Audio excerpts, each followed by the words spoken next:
Welcome to the Innovation Squadcast. If you are looking for a podcast about instructional strategies enhanced by technology, you came to the right place. In our conversations, we will talk with tech experts, share ideas and strategies to help you build your toolbox with tools that you can use in your class immediately. Welcome to the Innovation Squadcast. Today we are talking podcasts. We're creating podcasts with students and different ways that you can do that, project ideas, the equipment, planning, publishing, everything that it takes to, create a podcast with students in the classroom, because podcasting is a great way for students to show their knowledge about a subject. It allows students to explore a topic by developing questions, creating interesting conversations, and exploring deeper into the content. And so in this episode, we're going to discuss the different options and ways students can create podcasts in the classroom. But before we get to that, let's pause for this week's quick tech tip.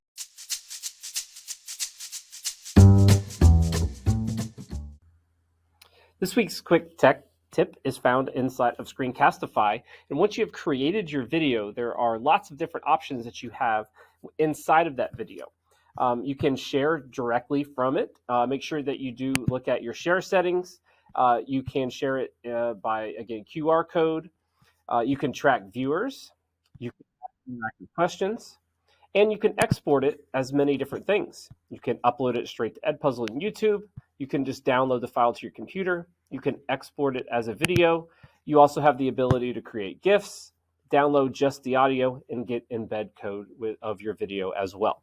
So lots of different options once you make a video with Screencastify and how you want to share it, download it, export it with using the Screencastify app.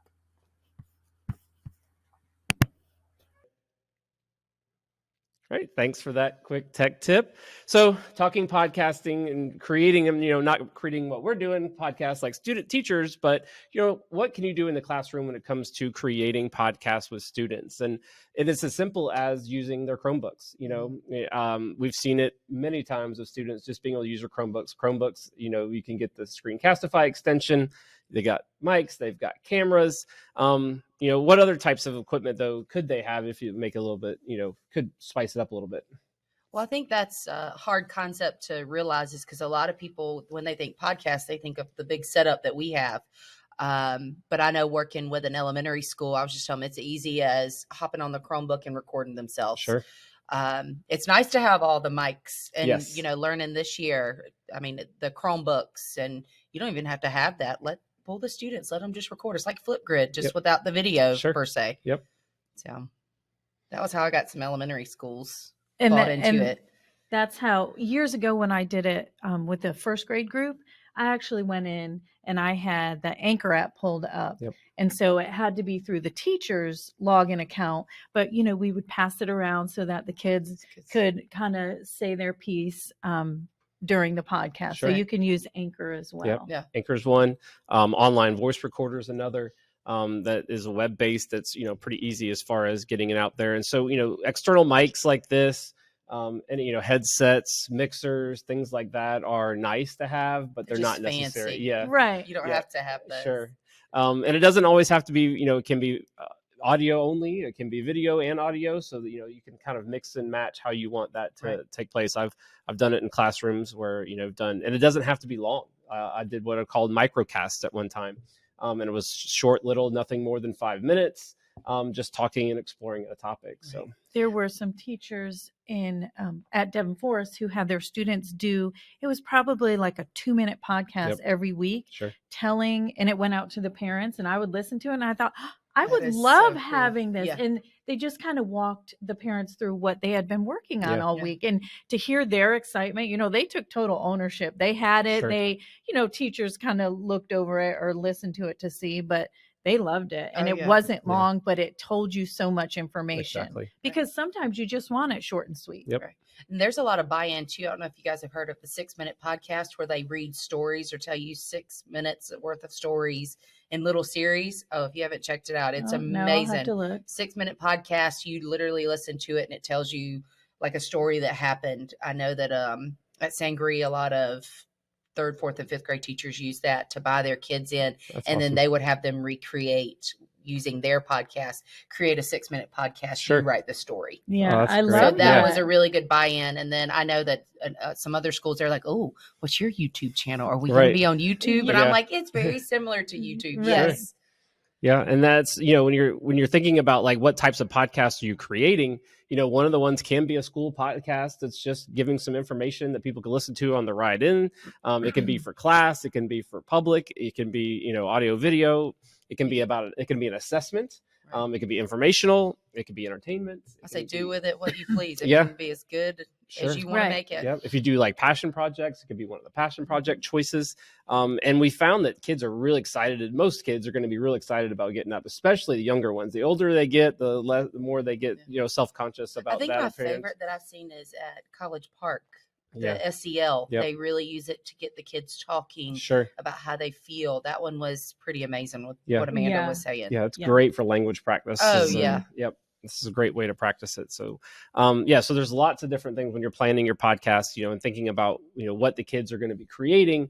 Those are a lot of different choices and things like that are coming into it. And we've already talked about some of the ways that you can like produce them and like ways that you can record them.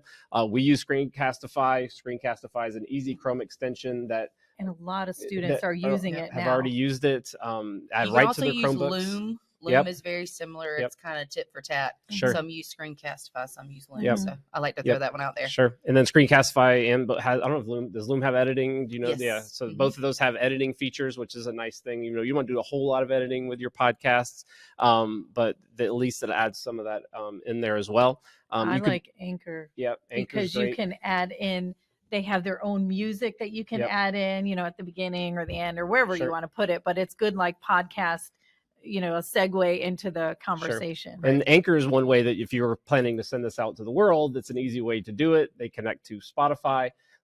That allows for you to be able to send those out and make them more public. And when you change that intensity, you're going to see a lot different product from your kids. Like if the kids know that it's going just to the teacher, not maybe as excited. If they know that it's going to be heading out to the world, that changes it changes their attitude a little bit as well. And that's up to the teacher. You don't have to send it out to the world. No. If you want to keep it to the classroom, keep it to yourself. Because I know that's some hesitation. Sure. Teachers like, oh, I'm not sure about sending it out. You can do with it how you see best fit. Sure. And always think about like, permission slips and things like that, just to make sure that, everything's covered that way.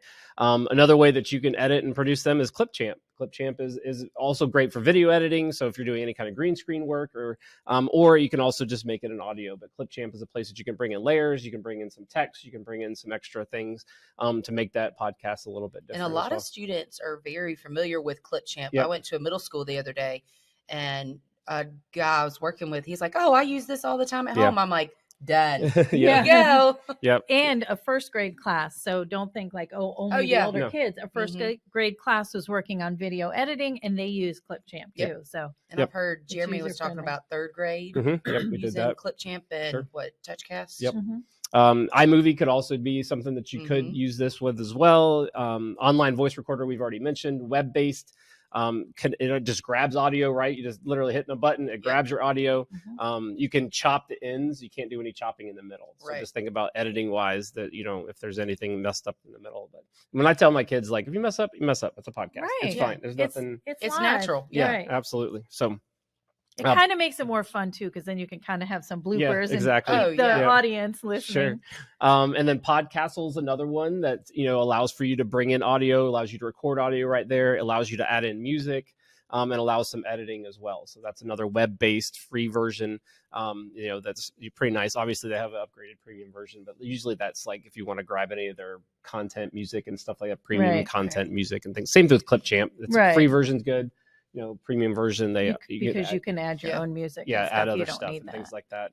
I've even seen teachers use Flip and just have them record something right inside of that. Schoology has its own video audio recording. If you wanted a little quick microcast, you could have them record right there inside of Schoology as well. So there's lots of different ways to be able to capture that, from the kids. And get that kind of excitement, because you mentioned it earlier, and I think that's the key thing is you get the ownership from this, right? Absolutely. You get the students, there's something they're creating, they're excited about, and when they're excited, that's when they're going to go find the information, and you're going to see a lot different, product come from your kids when you give them that choice of creating a podcast. So. And it's a 21st century skill. I mean, I think there's over 5 million podcasts now or something like that out there. Oh, yeah. You'd be surprised at how many. For everything. Yeah. And so, who knows what it's going to be like as we move forward, but it's a 21st century skill, and it's a practice of being able to communicate. And there's different levels of communication that you can talk and build into a podcast. So, right. And start off small. I've seen Yep. teachers use it as part of like their choice board. You know, you want to share what you know via a podcast. And then once you see a group of students do it, you think, hey, that's pretty cool. I want to try that. Right. I've seen teachers use it as like weekly newsletters. That's Yes. how the kids tell them what's coming up. I thought that was, Yep. And like I said, you can publish these to the world using Anchor. You could use YouTube as well if you wanted to. YouTube has the ability to make things private as well, so it doesn't have to go out to everybody. I've seen teachers use Google Sites as a place to put like a bunch of different, like create a website and then put their different podcasts, and if there's something that they're going to do like recurring over and over again. Flip, Schoology, all those again places that you can do this as well. Google Slides, even I had students create microcast, and they had to have little background information and have some an infographic and a picture, and then they just took that online voice recording and inserted it right into a Google Slide, and that turned out really nice as well. So, and then in the show notes, again, show notes are found in the description window in Spotify or in on our YouTube channel. Check out the show notes. Again, we have all of the different options that you can have as far as producing, publishing, and then we also have a bunch of kind of student project ideas in here as well. Obviously not limited to, we've already mentioned a lot of them. We talked about storytelling.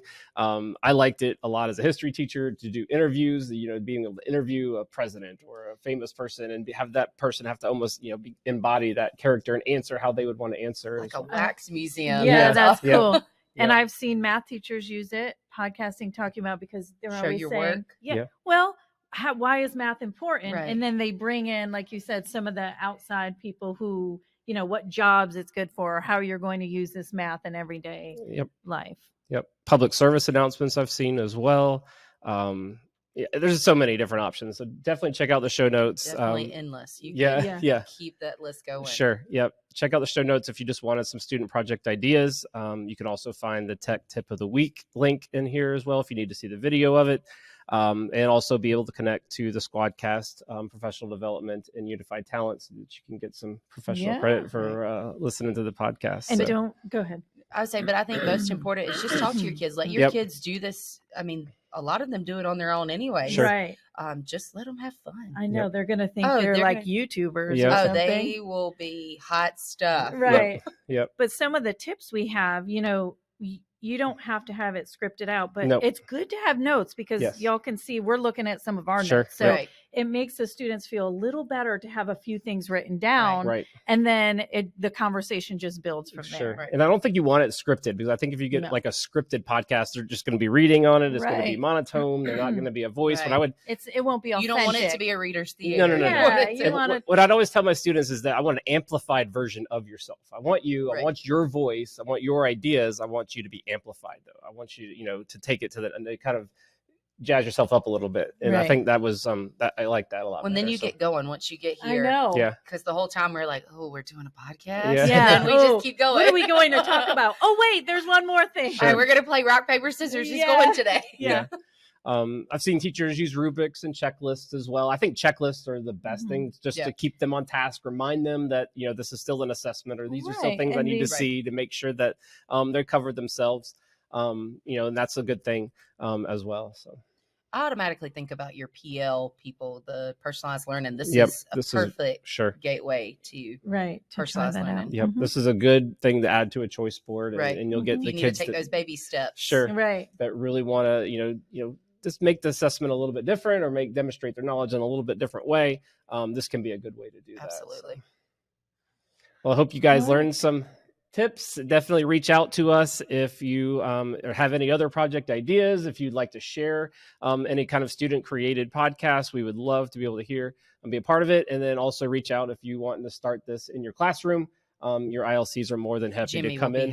Yes, I will. I will be more than happy to come in and help you guys get started and help the kids go with that. So happy podcast. How cool, a podcast about podcasting. Podcasting about podcasting. That's the way to do it. So hope everybody gets out there and lets your kids create some fun things, and you really be, I think, you'll be surprised of how well they will Oh, do. absolutely. And usually they'll far exceed your expectations on the learning and the content and the knowledge. So, And the excitement. Oh, That's yeah. what I love when Yep. I'm listening to Sure. the kids podcast. Yep. They'll talk your Like ears I get off. excited and I don't even know, I wasn't Yeah. in the class, but Yeah. I get excited hearing. I love this. Well, happy podcasting. Happy Yeah. podcasting.